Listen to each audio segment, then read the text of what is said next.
Sa liblib na baryo ng San Roque, sa paanan ng isang bundok na napapalibutan ng makakapal na puno ng saging, nakatira ang isang mahirap ngunit mabait na magsasaka na nagngangalang Lando. Kilala siya sa baryo bilang isang taong hindi nagsisinungaling, hindi nandadaya at laging handang tumulong kahit kapos sa buhay. Ang tanging ikinabubuhay niya ay ang maliit na lupain na minana niya sa kanyang yumaong ama. Isang maliit na sagingan na halos 50 puno lamang ang nakatayo. Araw-araw, gigising si Lando bago pa man sumikat ang araw. Dala ang kanyang lumang gulok, sisilayan niya ang mga sagingan, aalisin ang mga tuyong dahon, at didiligan ang lupa gamit ang tubig mula sa ilog na ilang kilometro pa ang layo mula sa kanilang bahay. Maraming beses ay nauuhaw at napapagod siya, ngunit hindi siya sumusuko. Subalit sa kabila ng kanyang pagsisikap, kapos pa rin sa pagkain at pera ang buhay nila ng kanyang inang si Aling Rosa na may sakit sa baga. Madalas ay lugaw lamang ang kanilang kinakain at isang bungkos ng saging ang ibebenta ni Lando sa palengke para lamang may pambili ng gamot at bigas. Isang hapon, matapos ang mahabang araw ng pagtatrabaho, napansin ni Lando ang kakaibang katahimikan ng gubat. Hindi humuhuni ang mga ibon, hindi kumakaluskos ang mga dahon. Tila ba may dapat siyang mapansing kakaiba. Sa kanyang paglalakad pa uwi, napadaan siya sa malaking puno ng saging na nasa pinakasulok ng kanyang lupang sinasaka. Doon niya narinig ang isang mahina ngunit malinaw na boses. "Saging, pahingi naman ng saging." Napalingon si Lando. Wala siyang nakitang tao, kaya pinagpatuloy niya ang paglakad. Ngunit muling umalingaw-ngaw ang boses. "Hoy Lando, dito sa itaas, pahingin saging. Gutom na ako." Napakunotno si Lando. Sino ang tumatawag sa kanya at alam ang kanyang pangalan? Pag-angat niya ng tingin, halos matigilan siya sa pagkabigla. Sa ibabaw ng puno ng saging, nakaupo ang isang unggoy, ngunit hindi pangkaraniwang unggoy. Ang kanyang balahibo ay kulay gintong kayumanggi na tila kumikislap sa sinag ng araw. Ang mga mata nito ay hindi karaniwang hayop, nagniningning na parang may talinong malatao. At ang pinakanakakagulat, nagsasalita ito. "Huwag ka matakot, kaibigan," wika ng unggoy habang nakangiti. "Ako si Makisig, isang mahiwagang unggoy mula sa kaharian ng mga nilalang ng kagubatan. Ngunit ilang araw na akong hindi kumakain.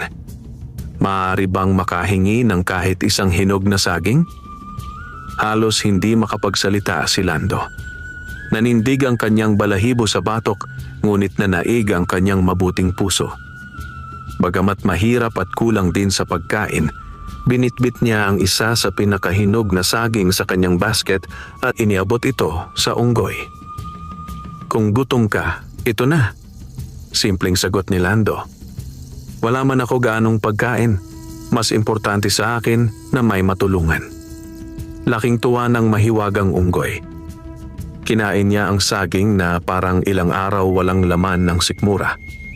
Matapos kumain, tumalon ito mula sa sanga at tumayo sa harap ni Lando. "Lando," sabi ng unggoy, "ang kabutihang ipinakita mo sa akin, hindi ko malilimutan. Marami akong nadaanan na tao, ngunit ikaw pa lamang ang nag-abot ng pagkain kahit kapos ka rin. Bilang pasasalamat, may ipagkakaloob ako sa iyo." Inilabas ng unggoy mula sa kanyang bulsa. "Oh, may suot itong maliit na lambat na parang bag, isang maliit na mutya na hugis bilog, kulay dilaw na may kumikinang na liwanag."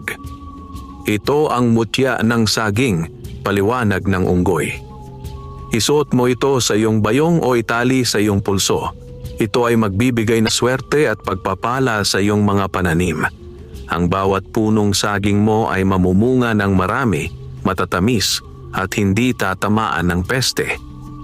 Napanganga si Lando, tila hindi makapaniwala. "Totoo ba ito?" "Paanong?" ngunit ngumiti lamang si Makisig. "Wala nang tanong. Basta't tandaan mo ito. Gamitin mo ang biyayang ito sa kabutihan at huwag kang maging sakim. Kasunod niyon, biglang umihip ang hangin at naglaho ang unggoy na parang bula, iniwang nakahawak si Lando sa mahiwagang mutya. Kinabukasan, dala ang kaba at pag-asa, ipinasok niya ang mutya sa sisidlan ng mga binhi ng saging na nakasabit sa kanyang kubo. Hindi niya inaasahan kung ano ang magaganap, ngunit 1 linggo pa lang ang nakalilipas, may kahangahangang nangyari.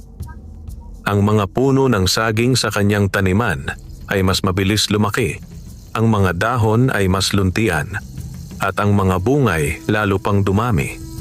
Ang isang punong dating may 1 piling lamang, ngayon ay 3 hanggang 4 na piling ang lumalabas sa bawat puno. At ang mga bunga? Malalaki, mabibilog at napakatamis. Nagulat ang mga kapitbahay, kaya't kumalat ang balita sa buong baryo. Mula sa dating halos walang bumibili, ngayon ay dagsa ang tao sa bahay ni Lando upang mag-order at bumili ng saging. Maging ang mga taga-bayan ay nagpunta rin dahil kakaibang tamis at laki ng saging na mayroon si Lando. Unti-unti, umangat ang kanilang buhay. Nabili ni Lando ang gamot ng ina, nakapagpatahi ng maayos na damit at unti-unting nakapag-ipon. Ngunit habang dumarami ang biyaya, may mga matang nanlilisik na nagmamasid. Isang lalaking nakatira malapit sa kagubatan, si Brando, kilala sa baryo bilang inggitin, tamad at mapagpanggap na mabait, ay lihim na napapaisip kung bakit bigla na lamang umunlad ang sagingan ni Lando. Hindi siya mapalagay at sa halip na matuwa sa pagunlad ng kapwa taga-baryo, ang inggit sa kanyang puso ay unti-unting naglalagablab. Lalo na't kumonsulta siya sa isang mambabarang na kilala sa kabilang baryo. Isang babaeng may taglay na itim na kapangyarihan na kayang magpadala ng sakit, kamalasan at peste sa halaman. At dito magsisimula ang unos sa buhay ni Lando. Makalipas ang ilang linggo mula nang ibigay ng mahiwagang unggoy na si Makisig ang mutya ng saging, tuluyang nagbago ang takbo ng buhay ni Lando at ni Aling Rosa. Ang maliit na kubo nila na dati halos butas-butas ang bubong, ngayon napapagawa na. May bago ng banig, kumot at may maliit ng mesa at upuan na gawa sa kahoy. Hindi man marangya, ramdam ang kaunting ginhawa. Sa bawat araw na lumilipas, lalo pang namangha si Lando sa bilis ng paglago ng kanyang sagingan.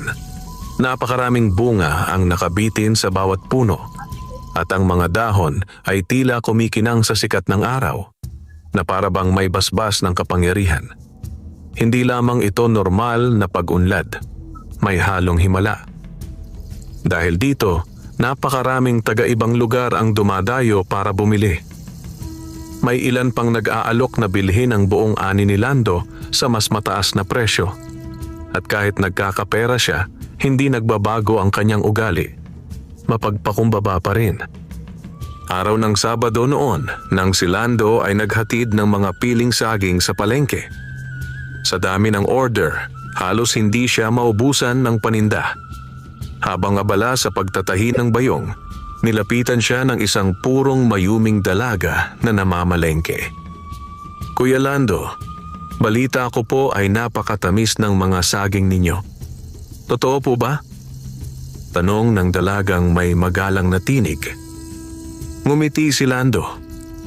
Oo, subukan niyo po. Libre na po ang isa para matikman ninyo.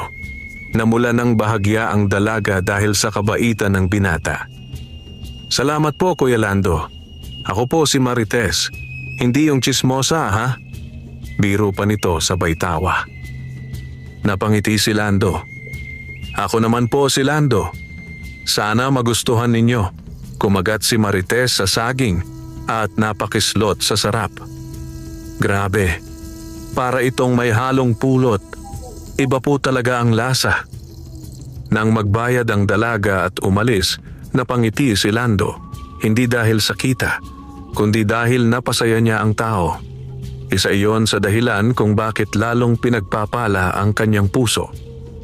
Ngunit sa kabilang panig ng palengke, habang si Lando ay tinutulungan ng mga suki, hindi kalayuan ay nakasilip si Brando, nagmamasid na may halong inggit, galit at puot sa kanyang mga mata.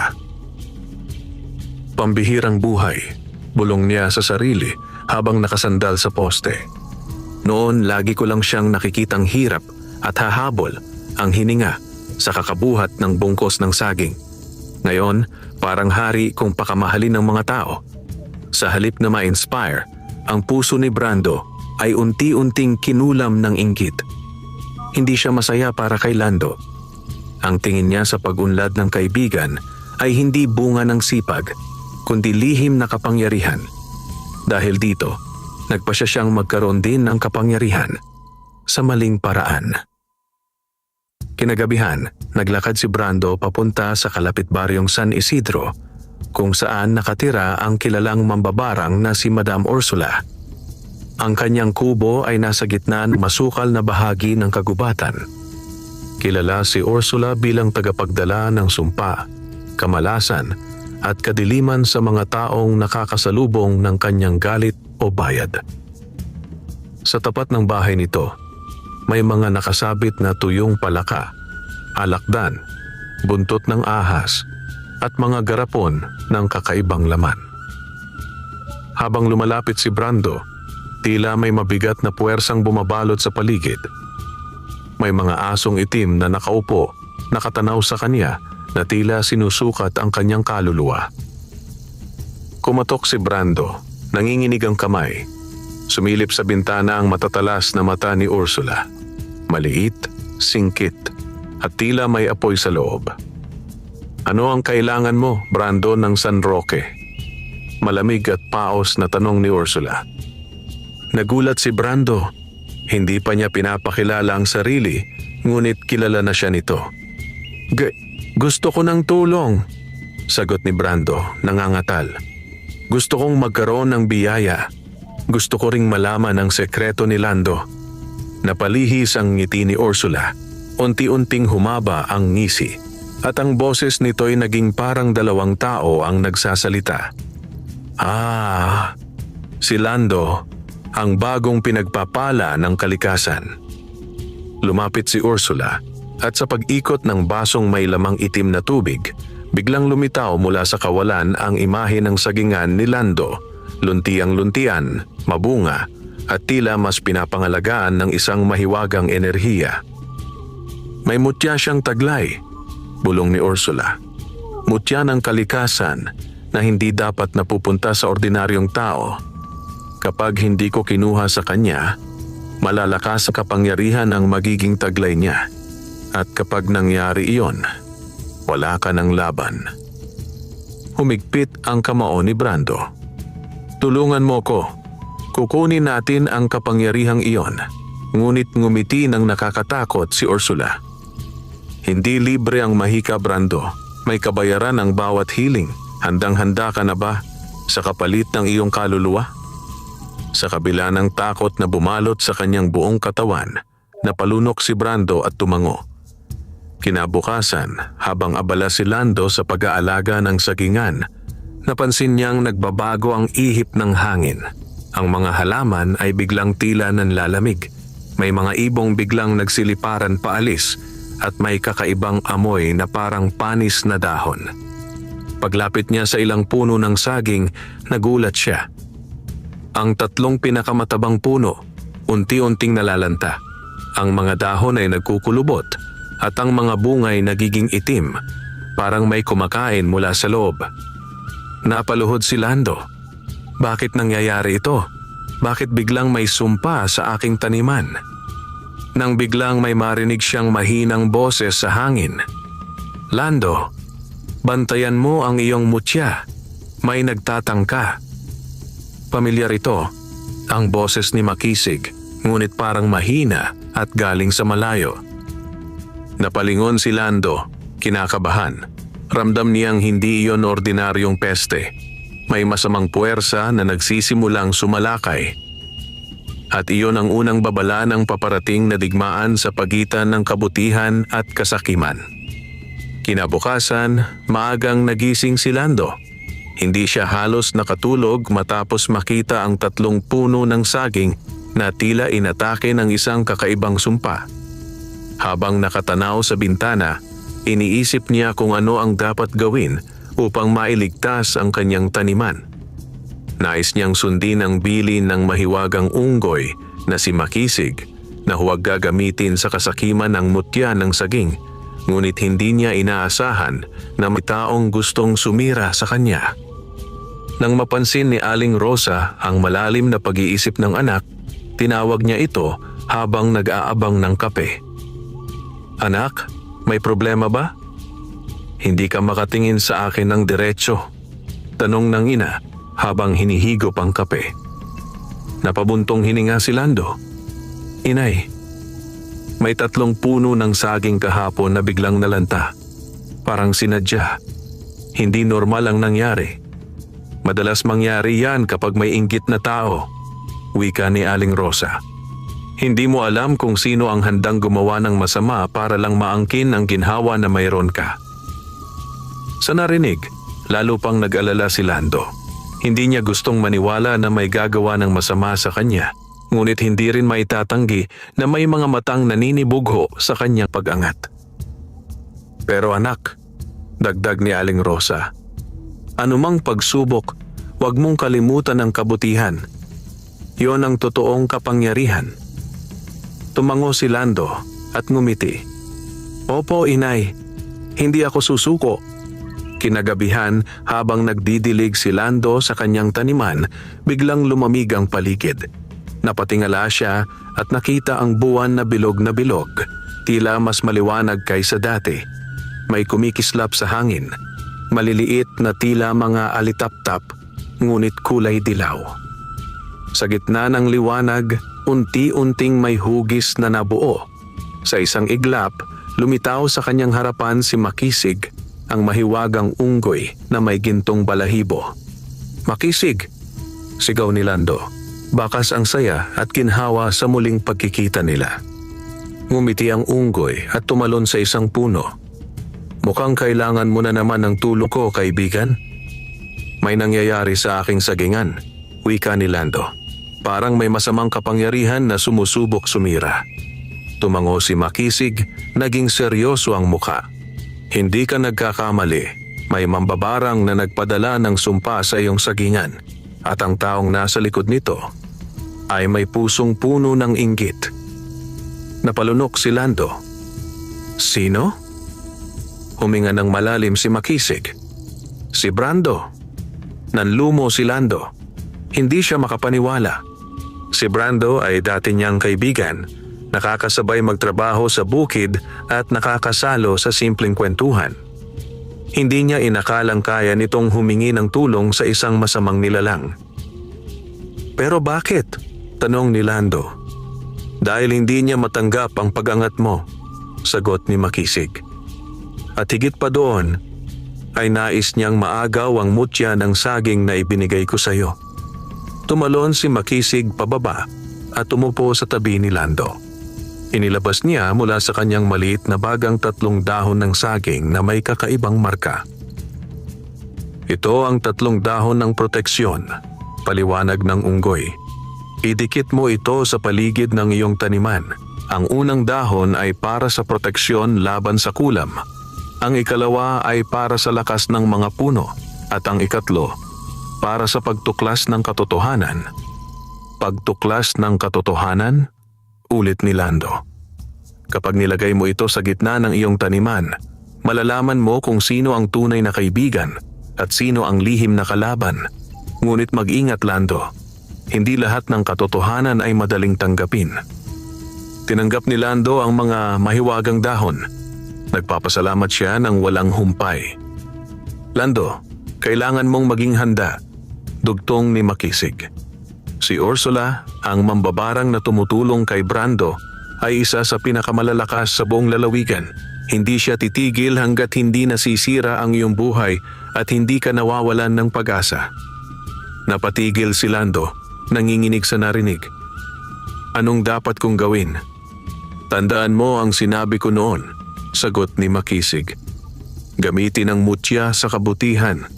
Huwag kang maghahangad ng higit pa sa sapat. Dahil oras na lamunin ka ng kasakiman, mawawala ang kapangyarihan ng mutya. Bago tuluyang maglaho, hinaplos ni Makisig ang balikat ni Lando. Huwag kang matakot, kaibigan. Hindi ka nag-iisa. At sa pagpitik niya ng daliri, naglaho siya kasabay ng mga kumikislap na alitaptap. Kinabukasan, maaga pa lamang ay inilagay na ni Lando ang unang dahon sa 3 pinakaapektadong puno. Sa pagdikit niya sa mga ito, isang malamlam na liwanag ang bumalot sa puno at unti-unti nagbalik ang tilamsik ng sigla ng mga dahon. Sa pagtatapos ng araw, ang 3 puno ay muling naging malusog na parang walang masamang nangyari. Ngunit habang pinagmamasdan niya ito, may naramdaman siyang malamig na hangin sa batok. Napalingon si Lando sa may kakahuyan. At sa loob ng dilim, may pares ng mga matang nakatingin sa kanya. Nakangisi, nanlilisik. Iyon ay si Brando. Hindi ito lumapit, hindi ito nagsalita.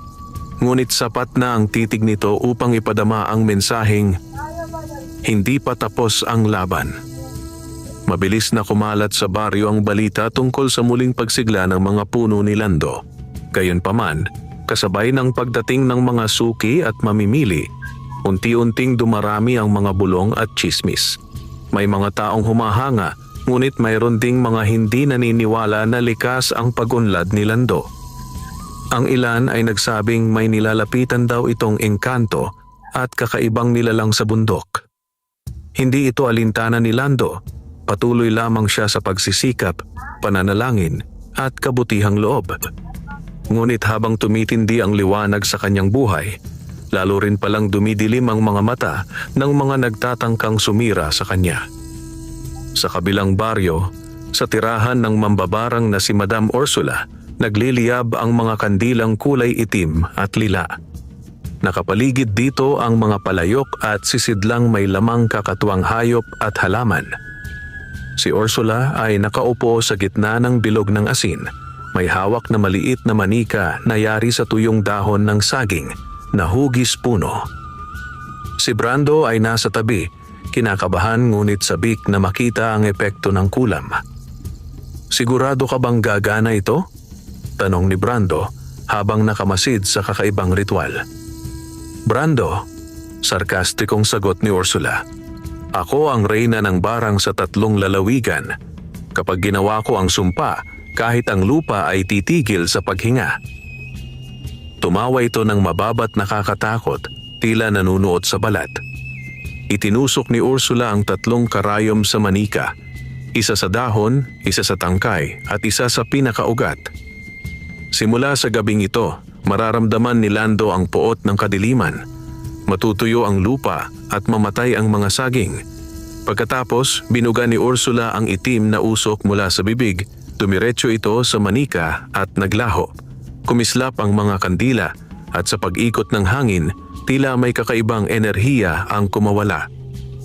Bandang hating gabi, nagising si Lando dahil sa kakaibang kilabot na dumaloy sa kanyang katawan. Narinig niya ang malakas na kaluskos sa labas, kasunod ng tila pag-ungol ng hayop. Dali-dali niyang kinuha ang lampara at lumabas. Pagdating niya sa sagingan, biglang tumama sa ilong niya ang mabahong amoy, parang bulok na karne. Nakita niya ang ilang puno na nagdidilig ng dagta at unti-unting tumatayo ang balahibo niya nang mapansin ang maitim na usok na umiikot sa mga dahon. Hindi ito normal, bulong ni Lando. Natatandaan niya ang bilin ni Makisig. Kinuha niya ang isa pang mahiwagang dahon ng proteksyon at mabilis na idinikit sa gitna ng mga punong tinamaan ng sumpa. Sa pagdikit niya, agad na kumislap ang liwanag at nagsimulang sumingaw ang maitim na usok. Ngunit kasabay noon, may narinig si Lando na bulong. Hindi boses ng tao, hindi rin ng hayop. Umalis ka, Lando. Hindi sa'yo ang biyayang yan. Napaatras siya, hawak ang dibdib. Sino ka? Walang sumagot, ngunit ang hangin ay tila tumawa ng mahina. Nakakakilabot at may kasamang panunuya. Sa pagbalik niya sa kubo para sana kumuha ng tubig na may asin, isang panangga laban sa masamang espiritu, biglang umalingaw-ngaw ang higad-higad na ingay. Pagbalik niya sa taniman, nanlaki ang kanyang mata. Libu-libong itim na insekto, caterpillar, beetle, higad at malalaking garapata ang dahan-dahang gumagapang paakyat sa mga puno ng saging. Tila utos ng isang malakas na puwersa. Hindi pwede. Hindi ko hahayaang sirain ninyo ang aking mga saging. Sigaw ni Lando. Agad niyang binuhusan ng pinaghalong asin at tubig ang paligid, ngunit kakaiba ang mga insekto. Hindi sila namamatay. Sa halip, parang mas lalo pang dumami. Nang maramdaman niya ang pag-ikot ng hangin, biglang may sumulpot na liwanag mula sa itaas, parang kidlat na walang kulog. At sa isang iglap, isang maliit na figura ang tumalon pababa mula sa sanga ng puno. Si Makisig, ngunit ngayon ay may suot na maliit na pulang balabal at may hawak na tungkod na gawa sa kawayan. Lando, umatras ka. Ako na ang bahala rito. Sigaw ni Makisig. Iwinasiwas ni Makisig ang kanyang tungkod at sa bawat hampas nito sa hangin, naglalabas ng liwanag na kulay ginto.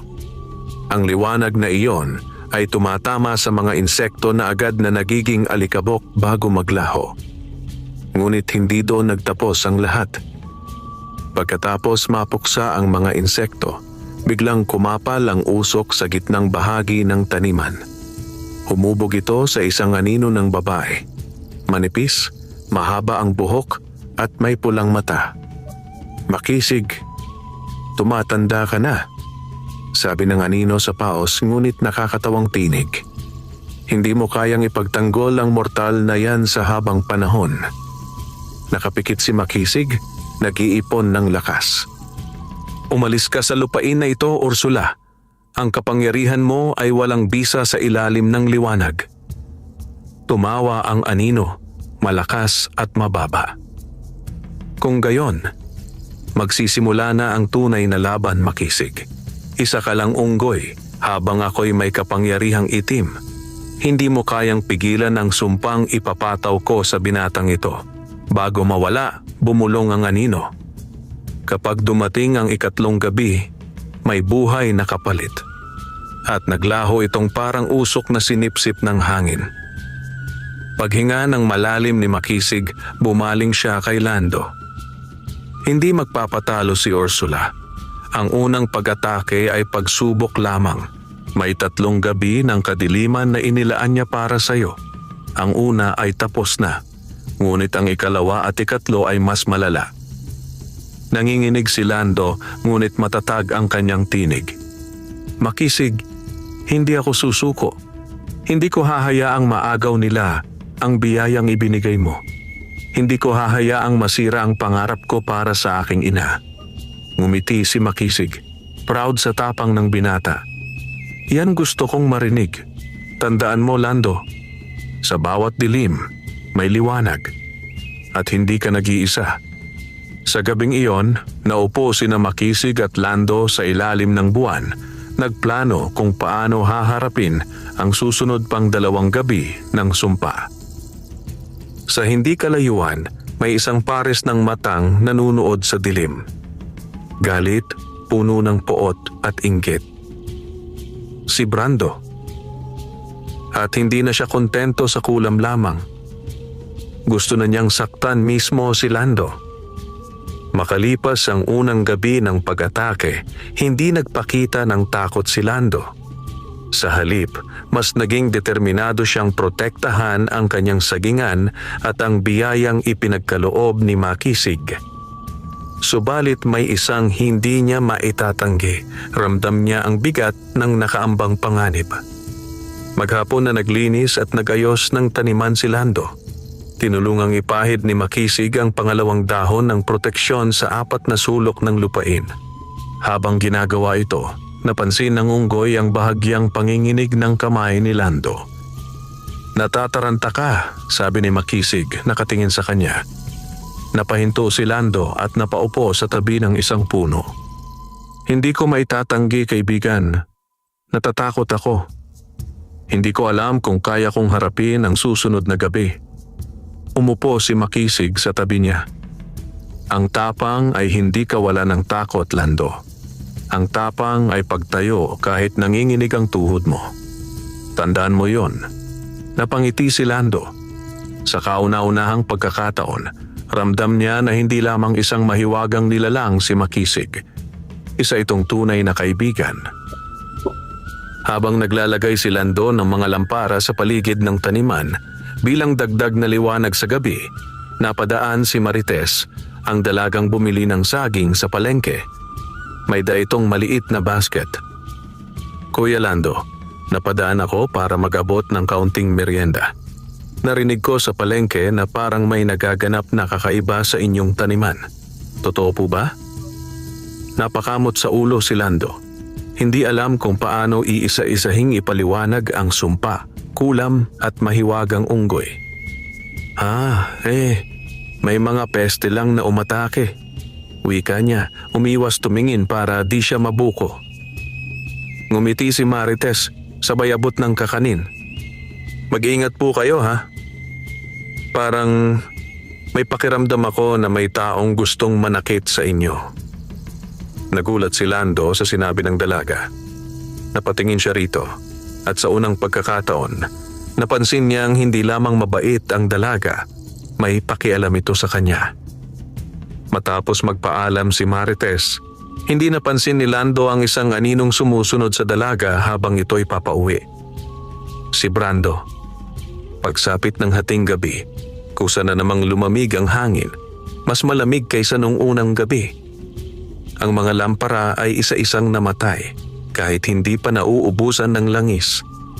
Ang buwan ay natakpan ng maitim na ulap at ang paligid ay tila nalunod sa dilim. "Dito na naman tayo." Bulong ni Lando, mahigpit ang hawak sa mutya ng saging. Umalingaw-ngaw ang tinig ni Ursula sa hangin, hindi man nakikita ngunit ramdamang presensya. "Hindi ka natuto, Lando. Ang biyayang mayroon ka ay hindi para sa'yo." Sa pag-eko ng tinig, biglang lumitaw sa mga puno ang mga uwak, daang-daang uwak, na may pula ang mga mata. Isa-isang dumapo ang mga ito sa mga piling ng saging. Tinutuka ang mga bunga at dahon. "Hindi ko hahayaang manira kayo." Sigaw ni Lando, tinatakpan ang ulo habang pinapalayas ang mga uwak. Ngunit hindi ito ordinaryong mga uwak, hindi sila natitinag. Iwinasiwas ni Makisig ang kanyang tungkod at lumabas ang gintong liwanag na tumama sa ilang uwak na naglahot umapoy sa ere. Ngunit agad itong napalitan ng mas marami. Habang nagkakagulo sa taniman, may marahang yabag na papalapit. Paglingon ni Lando, nakita niya si Brando, nakatayo sa bungad ng sagingan, nakangiti. Ngiting hindi mo alam kung tao pa o demonyo na ang nakatira sa katawan. "So Lando, paano ang pakiramdam ng isang taong malapit ng mawalan ng lahat?" Puna ni Brando, may bahid ng pot at panunuya ang boses. "Brando, bakit mo to ginagawa? Magkaibigan tayo. Hindi ako nagkulang sa kabaitan sa'yo." Napahalakhak si Brando. "Kabaitan? Hindi ko kailangan ng awa mo. Noon, pareho tayong lugmok. Bakit ikaw lang ang pinagpala? Bakit hindi ako?" Lumapit pa ito, ang mga matay nag-aapoy sa galit. "Ako ang karapat-dapat sa biyayang ito, hindi ikaw." Nang mga sandaling iyon, sumigaw si Makisig, "Umalis ka, Brando. Hindi ka welcome sa lupain na may basbas ng kalikasan." Ngunit tumawa si Brando. "Isang unggoy ang kinatatakutan nyo?" "Ha?" Naglabas si Brando mula sa bulsa ng isang bote ng itim na pulbos, regalo ni Ursula. Sa isang pagpitik, itinapon ni Brando ang pulbos sa lupa. Kumalat ang usok at mula rito ay unti-unting may naglabasang malalaking ahas na itim, may 3 dila at pulang mata. Humarap si Lando, nalalamig sa takot. Hindi ito pangkaraniwang ritual lamang. Ito na ang ikalawang gabi ng sumpa at mas malala ito kaysa una. Sa gitna ng kaguluhan, kinuha ni Lando ang mutya ng saging at itinaas sa hangin. Mula rito ay kumislap ang isang malakas na liwanag na tila sumisindi sa buong taniman. Ang mga ahas ay napaatras, ang mga uwak ay nalaglag mula sa sanga at ang usok ay naglaho. Natigilan si Brando, nagulat. Ano? Paano mo nagawa yon? Hingal na hingal si Lando, nanginginig ang kamay, ngunit tumayo ng diretso. Hindi ko man alam ang lahat ng kapangyarihan ng mutyang ito, pero isa ang sigurado ako. Hindi ko ito gagamitin para sa kasamaan. Naging kitngit si Brando. Magbabayad ka, Lando. Sa ikatlong gabi, titiyakin kong mawawasak ka. Pagkasabi noon, bigla itong nawala kasabay ng pag-ihip ng hangin, tila sinipsip ng dilim. Pagangat ng araw, unti-unting nawala ang pinsala sa mga puno. Ang mga uwak ay naglaho at ang mga ahas ay nagdisintegrate sa lupa. Ngunit ramdam ni Lando na hindi pa tapos ang laban. Lumapit si Makisig, bakas sa mukha ang pagod at pag-aalala. Lando, ang ikatlong gabi ang pinakamapanganib. Sa gabing iyon, hindi lamang taniman ang target nila. Ikaw mismo ang gustong kunin ni Ursula. Napalunok si Lando, ngunit tumayo ng matatag. Kung kailangang lumaban, lalaban ako. Hindi ako aatras. Sa malayo, sa bubungan ng isang bahay, nakamasid si Marites. Hindi siya nakikita ng dalawa at hindi nila alam na narinig niya ang lahat. At sa mga mata ni Marites, may lihim siyang alam na sila mismo ay hindi pa natutuklasan. Magdamag na hindi mapakali si Lando. Habang naghahanda para sa ikatlong gabi ng sumpa, ramdam niya ang mabigat na enerhiya sa paligid ng taniman. Si Makisig naman ay tila naging tahimik, malalim ang iniisip at halatang may itinatago. Kinabukasan, bago tuluyang lumubog ang araw, muling dumating si Marites, may dalang mainit na sabaw at tinapay. Ngunit ngayong araw, kakaiba ang kanyang kilos, hindi gaya ng dati na puno ng ngiti. Ngayon, may halong pag-aalala at parang may gustong sabihin, ngunit pinipigilan. Kuya Lando, mahinang sambit ni Marites. Narinig ko kahapon ang buong nangyari. Ang kulam, ang mga uwak, ang ahas, pati ang babala ni Makisig. Nagulat si Lando.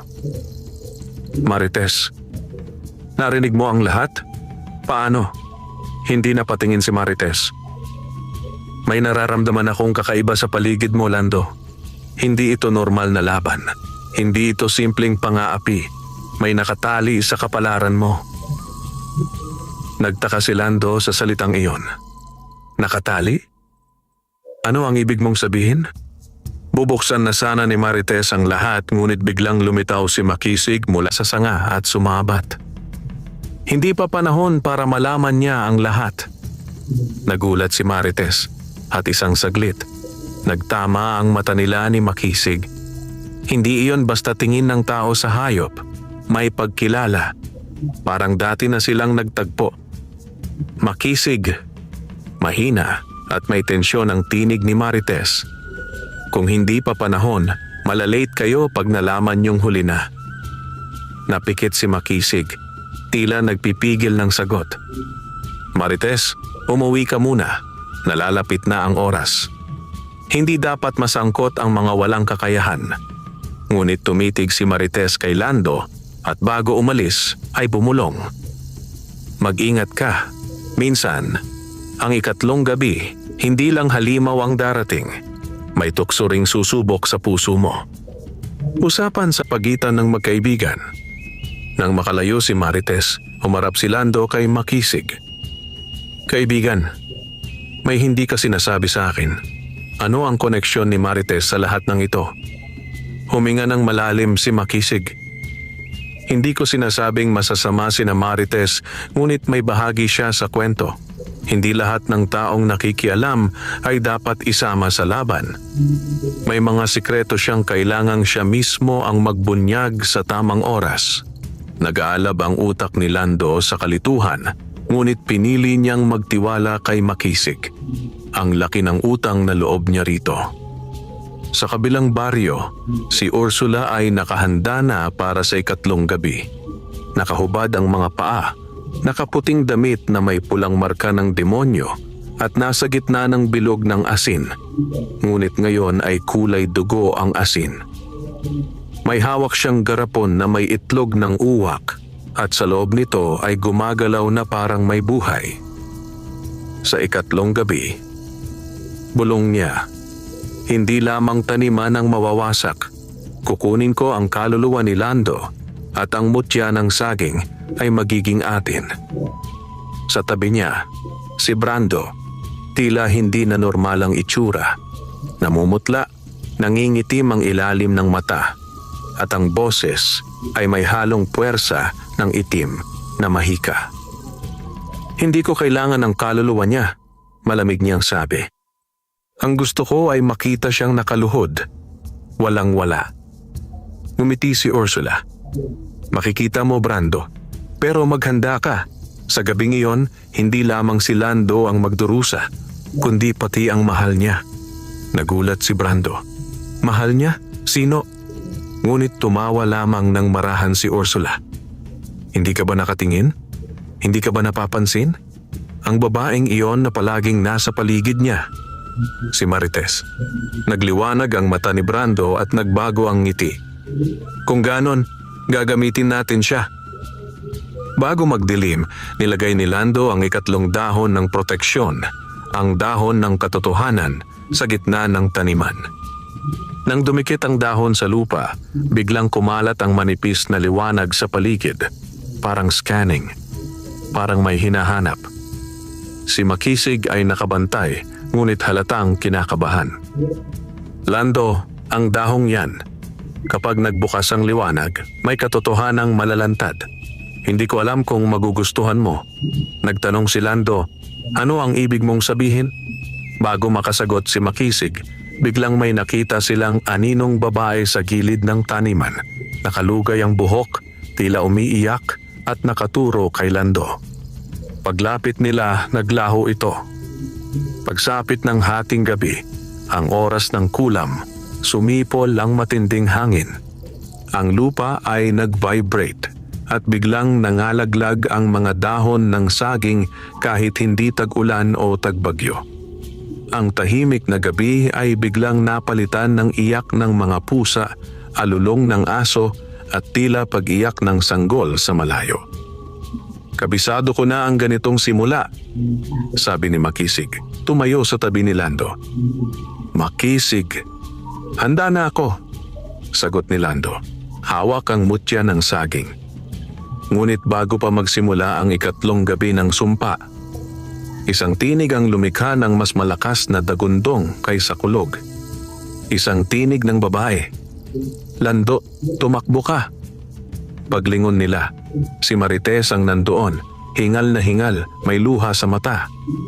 Hinahanap ka nila at hindi lang taniman, buhay mo ang target. At bago pa makapagsalita si Lando, biglang nagbukas ang lupa sa gitna ng taniman.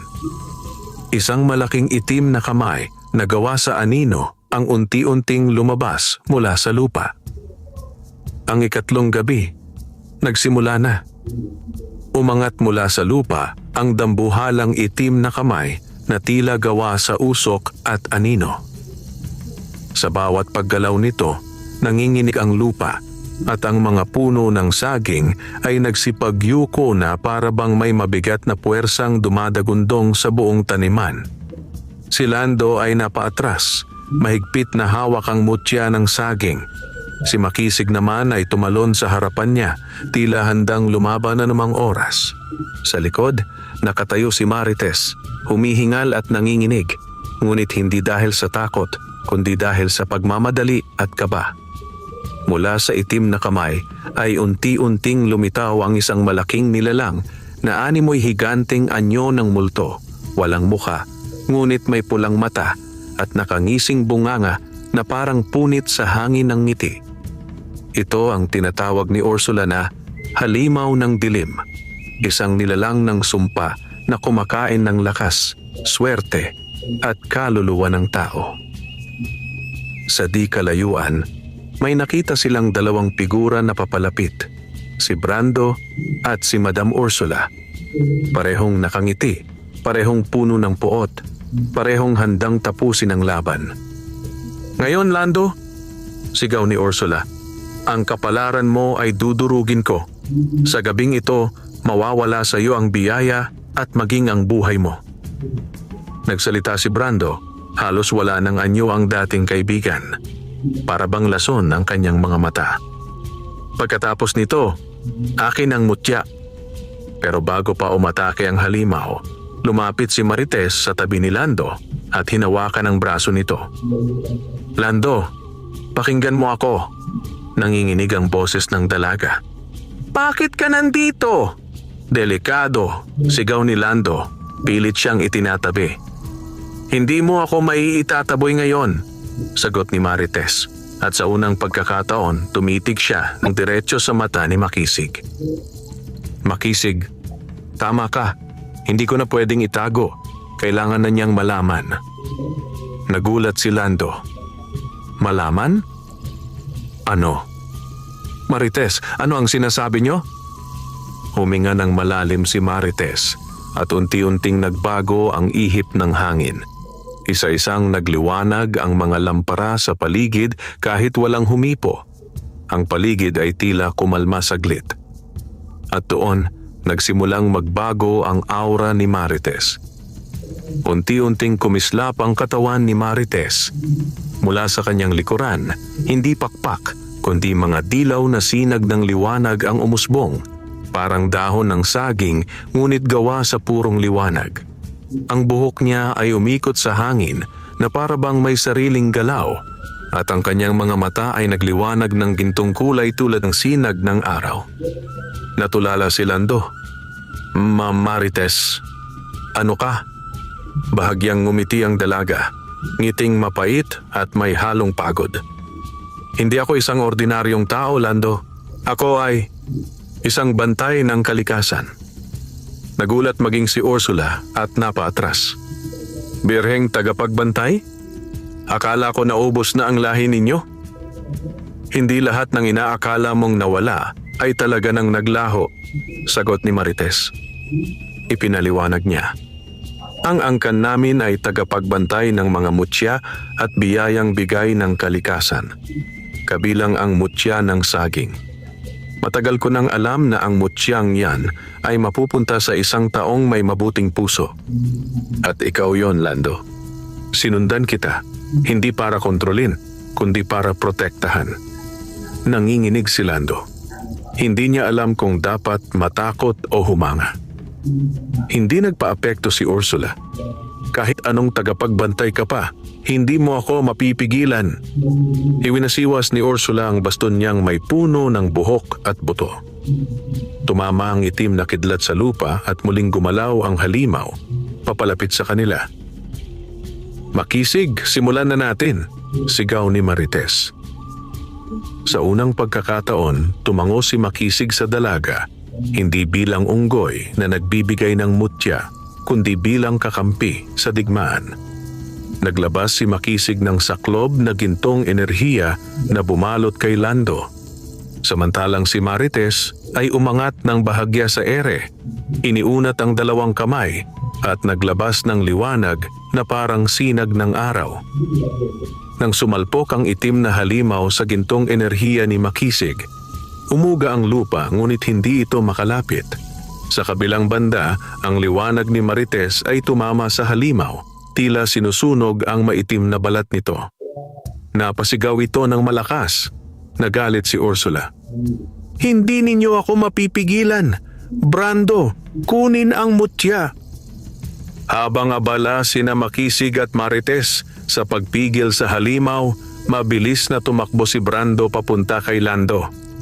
Wala sa mga mata nito ang dating pagkakaibigan, kundi galit at pagkasira ng pagkatao.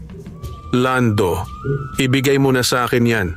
Sigaw niya, sinunggaban ang damit ni Lando. Brando, tama na. Hindi mo kailangan gawin to. Pilit siyang kausap ni Lando habang umiiwas. Ngunit napasigaw si Brando.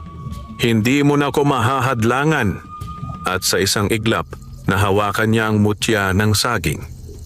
Nagliyab ang mutya sa kamay ni Brando. Hindi liwanag ng biyaya, kundi kulay itim na usok. Sumigaw si Brando sa sakit. Ano to? Bakit? Ngunit bago pa binitiwan, may malakas na puwersang kumain sa kanya. Parang sinisinghot ng mutya ang lakas niyang itim. At dito na natanto ni Lando ang hindi pa niya alam. Ang mutya ay hindi maaaring hawakan ng taong may masamang puso. Napatigil ang lahat, maging sina Ursula, Makisig at Marites. Ang mutya ay nagbago ng kulay sa kamay ni Lando. Mula dilaw naging gintong makinang, mas makapangyarihan kaysa dati. At yon ang hudyat ng pagpasok sa susunod at pinakadelikadong yugto ng gabi. Ang mutya ay nagising. Nagningning ang buong taniman ng magising ang mutya ng saging. Ang dating simpleng dilaw na liwanag nito ay naging busilak na gintong enerhiya na tila nagmumula sa puso ng kalikasan. Ang lupa ay kumislot, ang mga puno ay lumago ng higit pa sa normal, at ang hangin ay nagkaroon ng amoy ng sariwang saging at bulaklak. Si Lando ay napaatras habang hawak pa rin ang mutya, tila may sariling tibok na kasabay ng kanyang puso. Si Brando naman ay napaluhod sa lupa, hawak ang kamay niyang parang nasunog, humihingal at hindi makatingin kay Lando. Sa unang pagkakataon, nakita sa kanyang mga mata ang takot. Lumapit si Makisig kay Lando at sa tono niyang puno ng paggalang at pag-aalala ay sinabi, Lando, ang mutya ay nagising na. Ibig sabihin, pumasa ka sa pinakamahalagang pagsubok, ang hindi magpadala sa kasakiman, kahit pwede mong gamitin ang kapangyarihan laban sa kaaway. Nagtataka si Lando. Pagsubok? Ibig sabihin, sinusubukan ako ng mutya? Tumango si Makisig. Oo, ang mutya ay nagbibigay lamang ng tunay na kapangyarihan sa taong may dalisay na puso. Ang sinubukang agawin ito ay sinusunog ng sariling kasamaan. Napatingin si Lando kay Brando, isang kaibigang nalason ng inggit. Pero Makisig, patuloy ni Lando, ano ang ibig sabihin nito? Bakit parang may mas malakas na puwersa ang mutya ngayon? Saglit na tumingin si Makisig kay Marites at tila sila ay nagkakaintindihan sa pamamagitan ng mata pa lamang. Si Marites ang sumagot, sa pagising ng mutya, Lando, mayroon itong kapalit. Natahimik ang paligid. Kahit ang halimaw ay tumigil sa pag-atake, tila nakikinig. Anong kapalit? Tanong ni Lando. Mabigat ang boses ni Marites. Sa bawat biyayang ibinibigay ng kalikasan, may hinihinging kabayaran. Hindi ito parusa, kundi balanse. Naguguluhan si Lando. Kapalit ng buhay ko ba? Umiling si Marites. Hindi ganoon. Ngunit may isang bagay na babawiin dito sa mortal na mundo. Humigpit ang hawak ni Lando sa mutya. Ano ang babawiin? Tumingin si Makisig sa kanya. Malungkot ang mga mata. Lando, kung ipagpapatuloy mo ang lakas na ipinagkakaloob ng mutya, isa sa dalawang bagay ang mawawala. Ang isang taong pinakamahal mo o ang isang alaala na pinakamahalaga sa iyo. Parang sumabog ang dibdib ni Lando sa narinig. Pakiramdam niya ay sinuntok siya ng mundo. Wala bang ibang paraan? Tanong niya, halos hindi lumalabas ang boses. May isa, sagot ni Marites. Ngunit napakahirap. Kailangan mong pag-isahin ng liwanag at dilim, ang mutya at ang sumpa sa iisang enerhiya at ikaw mismo ang tatanggap ng bigat ng kapalit. Naguguluhan si Lando. Ano ang ibig sabihin yon? Kung tatanggapin mo ang buong kapangyarihan, paliwanag ni Makisig, maaaring ikaw ang magdurusa kapalit ng iba. Maaaring mawala ka, hindi sa kamatayan, kundi sa paglimot ng mundo sa'yo. Ha? Halos hindi makahinga si Lando. Ibig sabihin, kahit buhay ako, pwedeng makalimutan ako ng lahat? Kahit si Inay? Kahit si Marites? Hindi sumagot si Marites agad, pero ang luha niya ang sumagot. Hindi naghintay ng tamang oras si Ursula. Tama na ang drama. Hindi ko hahayaang piliin mo ang kapalaran mo, Lando. Iwinasiwas niya ang baston at sumigaw. Halika, halimaw ng dilim, lamunin mo ang liwanag. Umungol ang halimaw at muling umatake, mas malaki, mas mabangis at mas gutom kaysa kanina. Ang lupa ay nagkabitak-bitak at ang mga puno ay dahan-dahang hinuhugot sa lupa. Si Makisig ay lumipad sa ere at nagkabitaw ng gintong enerhiya, ngunit hindi sapat. Si Marites ay naglabas ng liwanag na nakasentro sa halimaw, ngunit tinutulungan na ngayon ng itim na sumpa si Ursula, kaya hindi ito basta-basta naglalaho. Habang nagkakagulo, nakatingin si Lando sa mutya ng saging. Kung gagamitin niya ito sa buong lakas, maaaring matapos ang sumpa, ngunit may mawawala sa kanya. Tumingala siya at tumulo ang luha. Kung kailangan, ako ang magdusa. Huwag sila. Tumakbo siya papunta sa harapan ng halimaw, hawak ang mutya sa dalawang kamay. Lando! Huwag! Sigaw ni Makisig. Lando! Sigaw ni Marites, nanginginig. Ngunit hindi na siya huminto. Ipinatong niya ang mutya sa kanyang puso at pumikit. At sa ngalan ng kalikasan, kung may dapat parusahan, akin na lang. Sumabog ang napakalakas na gintong liwanag na tumama sa langit, lupa at sa lahat ng nilalang na naroroon. Napasigaw si Ursula at Brando sa sakit. Ang halimaw ay nagwala, ngunit natunaw sa liwanag. Si Makisig ay napaatras, napahawak sa dibdib, habang si Marites ay napaluhod dahil sa lakas ng enerhiya. Sa gitna ng liwanag, si Lando ay nakaangat sa ere, nakapikit, tahimik at tila nakabitin ang kapalaran. At sa huling segundo, bago matapos ang liwanag, isang boses ang narinig niya mula sa loob ng mutya. Handa ka bang bayaran ng kapalit? At bago siya makasagot, nagdilim ang lahat. Madilim, walang hangin, walang tunog, walang galaw. Parang lumulutang sa walang hanggan si Lando. Hindi niya alam kung gaano katagal siyang nasa estado ng kadiliman. Isang segundo lang ba? O isang taon? Sa kawalan, may liwanag na unti-unting sumilip. Kasabay nito ang tinig na narinig niya bago siya mawala ng malay, ang tinig ng mutya. Ang puso mong dalisay ang pumili at ang kalikasan ay nakikinig. Ngunit ang balanse ay dapat manatili. May mawawala at may mananatili. Hindi na siya nakapagsalita. Muling lumabo ang lahat. Nagmulat si Lando. Nakahiga siya sa banig sa loob ng kanilang kubo. May sinag ng araw na pumapasok sa bintana.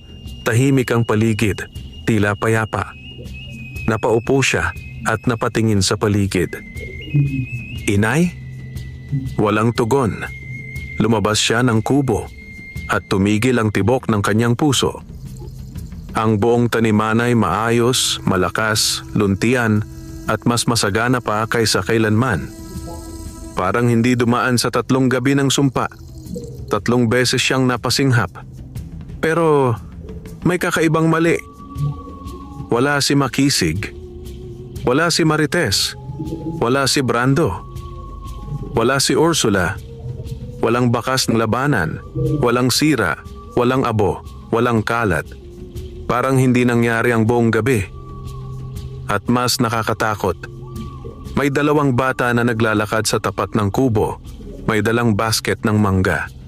Nagkatinginan sila ni Lando. Magandang umaga, bati niya. Ngumiti ang mga bata pero hindi siya kinilala. Bagong lipat ka po ba dito, kuya? Tanong ng isa. Parang binuhusan ng malamig na tubig si Lando. Ha? Ako si Lando. Matagal na ako rito. Nagkatinginan ng mga bata, nagkibit balikat at umalis na nag-uusap. Siguro bagong salta talaga yan. Di ko siya nakikita rito dati. Parang nabasag ang mundo ni Lando. Naglakad si Lando papuntang baryo, pero sa bawat madaanan niya, wala siyang nakakaalala.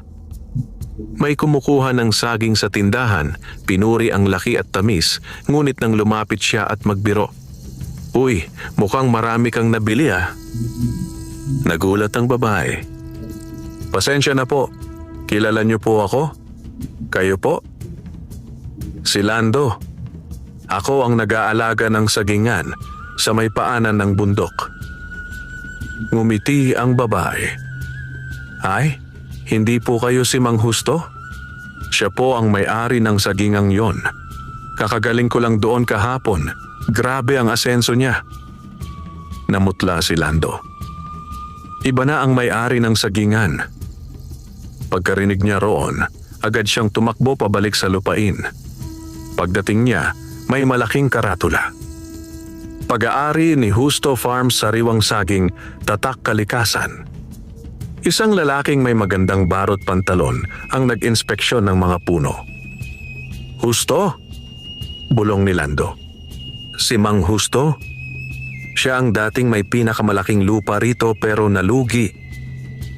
Ngunit ngayon, siya na ang may-ari ng sagingang dapat ay kay Lando. Naramdaman ng lalaki ang presensya niya. Nagkatinginan sila. Nagpakawala si Mang Husto ng magalang na ngiti. Magandang araw, binata. May kailangan ka? Si Lando ay hindi nakakibo. Walang kahit anong bakas sa mukha ni Husto na kilala niya si Lando. Tulalang naglakad si Lando pabalik sa kubo. Doon niya nakita si Aling Rosa. Nakaupo, mobile ang hawak. Inay! Sigaw ni Lando at niyakap ito. Nagulat si Aling Rosa at bahagyang napaatras. Apo, sino ka? Parang sinaksak si Lando sa puso. Ako po ito, si Lando, anak ninyo. Umiling si Aling Rosa, mahinang ngumiti. Apo, wala akong anak. Wala kaming anak ng asawa ko. Sabi ng doktor, baog daw ako. Siguro napagkamalan mo lang ako. Duguan ang isip at puso ni Lando. Ito ang kapalit. Hindi siya patay. Ngunit, wala nang nakakakilala sa kanya. Habang nakaluhod si Lando sa lupa, umiiyak, muling narinig ang tinig ng mutya sa hangin. Mahina, ngunit malinaw. Pinili mong ikaw ang magdusa upang hindi masaktan ang iba. Kaya ang mundo ay pinrotektahan mula sa sakit at alaala ng sumpa. Kapalit ng pagkakakilanlan mo. Hindi ka nila makikilala, pero ligtas sila. Habang umiiyak si Lando sa dilim ng gabi, may isang aninong lumapit. Marahang umupo sa tabi niya. Isang kamay ang marahang pinunasan ng luha sa kanyang mukha. Pagtingala ni Lando, halos hindi siya makahinga. Si Marites.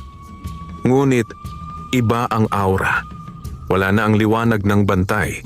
Wala na ang sinag sa mata. Para siyang natural na dalaga, pero may isang bagay na nanatili. Nakilala niya si Lando. Hindi kompleto ang kapalit. Bulong ni Marites, may luha rin sa mata. Dahil mahal kita. At sa unang pagkakataon, noong gabing iyon ng matinding pagdadalamhati, hindi na nag-iisa si Lando. Tahimik ang gabi. Nasa ilalim ng malaking puno ng saging sina Lando at Marites. Bagamat hindi na siya kilala ng mundo, hindi ng ina, hindi ng mga taga-baryo at hindi ng dating kaibigan, isang himala ang nanatili. Si Marites ay hindi nakalimot. At sa pagtingin ni Lando sa dalaga, may tanong na gumugulo sa isip niya. Bakit ikaw? Bakit ikaw lang ang nakakaalala sa akin? Humawak si Marites sa kamay niya, mahigpit, parang ayaw siyang pakawalan. Dahil ako ang bantay ng mutya, Lando, bahagi ng kapalaran ko ang bantayan ka. At higit doon, mahina siyang ngumiti. Hindi madali para sa kapalaran na burahin ang taong minahal ko. Natigilan si Lando. Mula nang mawala ang lahat, ito ang unang salitang nagbigay liwanag sa puso niya. Makaraan ang ilang araw, hindi tumigil si Marites sa paghahanap ng solusyon. Kahit wala na siyang kapangyarihang tulad ng dati, sapagkat kapalit ng pagkaligtas ni Lando, nabawasan din ang lakas ng bantay ng kalikasan. Buo ang loob niyang ibalik ang lahat. May isa pang paraan, sabi ni Marites isang gabi. Ngunit kailangan natin si Makisig. Napayuko si Lando. Pero wala na siya. Kasama siyang nawala sa alaala ng mundo. Ngumiti si Marites.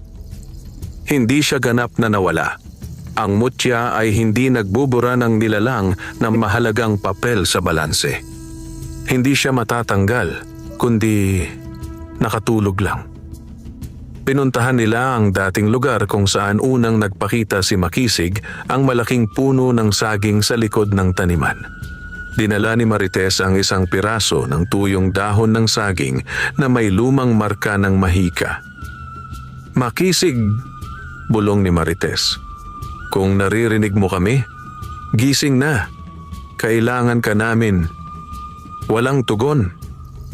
Hanggang sa isang iglap, may narinig silang marahang kaluskos sa itaas. Isang maliit na tinig, mahina pero pamilyar. "Hindi naman ako tulog. Nagpapahinga lang."